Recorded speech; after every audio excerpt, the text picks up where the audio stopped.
How to add a hyperlink in PowerPoint. Adding a hyperlink in PowerPoint is a simple process, and here is how you can do it.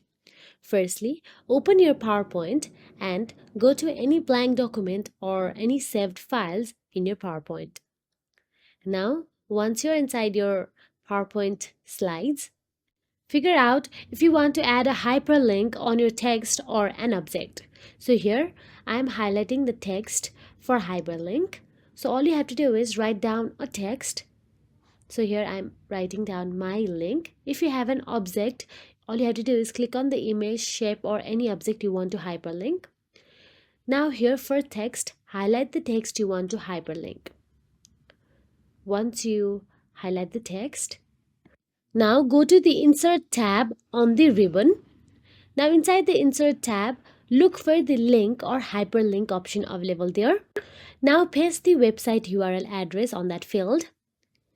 And that is it. Now once you tap on it, you will be navigated to the website or video of the URL you have entered.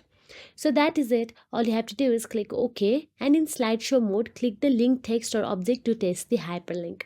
If you found this video helpful, please like, share and subscribe, and thank you so much for watching.